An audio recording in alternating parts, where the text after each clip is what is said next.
Take heed to yourselves that ye lack not the qualifications necessary for your work. He must not be himself a babe in knowledge, that will teach men all those mysterious things which must be known in order to his salvation.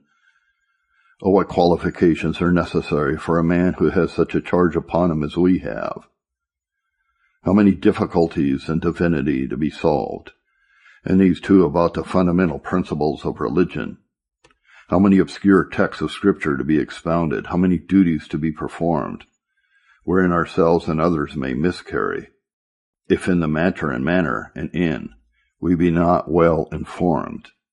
How many sins to be avoided, which, without understanding and foresight, cannot be done.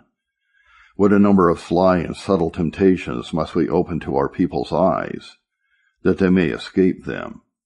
How many weighty and yet intricate cases of conscience have we almost daily to resolve? And can so much work, and such work as this, be done by raw, unqualified men?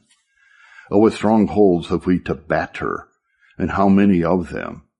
What subtle and obstinate resistance must we expect from every heart we deal with? Prejudice is so blocked up our way that we can scarcely procure a patient hearing.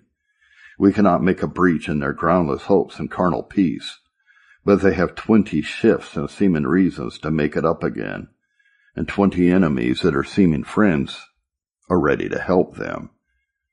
We dispute not with them upon equal terms. We have children to reason with that cannot understand us. We have distracted men and spirituals to argue with that will bawl us down with raging nonsense.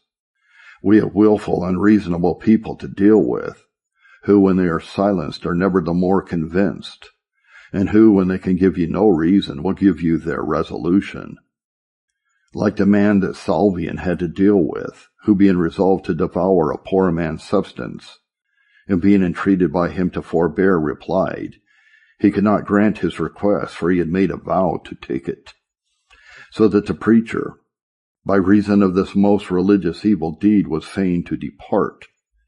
We dispute the case against men's wills and passions, as much as against their understandings, and these have neither reason nor ears.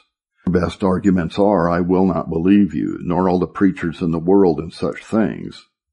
I will not change my mind or life. I will not leave my sins. I will never be so precise, come of it what will.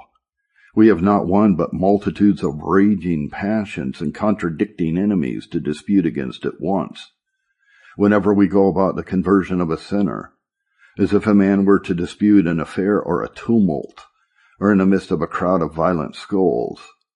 What equal dealing and what success could here be expected? Yet such is our work, and it is a work that must be done. O brethren, what men should we be in skill, resolution, and unwearied diligence, who have all this to do? Did Paul cry out, who is sufficient for these things? And shall we be proud or careless or lazy as we were sufficient? As Peter says to every Christian in consideration of our great approaching change, what manner of persons ought we to be in all holy conversation and godliness? So may I say to every pastor, seeing all these things lie upon our hands, what manner of persons ought we to be in all holy endeavors and resolutions for our work? This is not a burden for the shoulders of a child. What skill does every part of our work require? And of how much moment is every part? To preach a sermon, I think, is not the hardest part, and yet what skill is necessary to make the truth plain, to convince the hearers, to let irresistible light into their consciences, and to keep it there and drive all home, to screw the truth into their minds and work Christ into their affections, to meet every objection and clearly to resolve it, to drive sinners to a stand and make them see that there is no hope, but that they must be unavoidably converted or condemned. To do all this as regards language and manner, as beseems our work, and yet is most suitable to the capacities of our hearers. This and a great deal more that should be done in every sermon must surely require a great deal of holy skill. So great a God, whose message we deliver, should be honored by our delivery of it. It is a lamentable case that in a message from the God of heaven, of everlasting moment to the souls of men.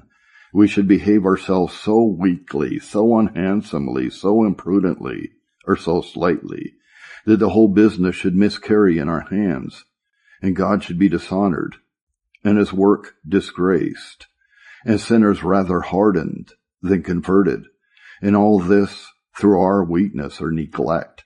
How often have carnal hearers gone home jeering at the palpable and dishonorable failings of the preacher? How many sleep under us because our hearts and tongues are sleepy, and we bring not with us so much skill and zeal as to awake them? Moreover, what skill is necessary to defend the truth against gainsayers, and to deal with disputing cavillers according to their several modes and case? And if we fail through our weakness, how will they exult over us? Yet that is the smallest matter. But who knows how many weak ones may thereby be perverted to their own undoing and to the trouble of the church? What skill is necessary to deal in private with one poor ignorant soul for his conversion? O brethren, do you not shrink and tremble under the sense of all this work? Will a common measure of holy skill and ability, of prudence and other qualifications serve for such a task as this? I know necessity may cause a church to tolerate the weak, but woe unto us if we tolerate and indulge our own weakness. Do not reason and conscience tell you that if you dare venture on so high a work as this, you should spare no pains to be qualified for the performance of it? Is it not now and then an idle snatch or taste of studies that will serve to make an able and sound divine? I know that laziness has learned to allege the vanity of all our studies, and how entirely the Spirit must qualify us for, and assist us in our work, as if God commanded us the use of means and then warranted us to neglect them, as if it were his way to cause us to thrive in a course of idleness, and to bring us to knowledge by dreams when we are asleep, or to take us up into heaven and show us his counsels while we think of no such matter, but are idling away our time on earth. Oh, that men should dare by their laziness to quench the Spirit, and then pretend the Spirit for the doing of it. Oh, outrageous, shameful, and unnatural deed! God has required us that we be not slothful in business, but fervent in spirit, serving the Lord.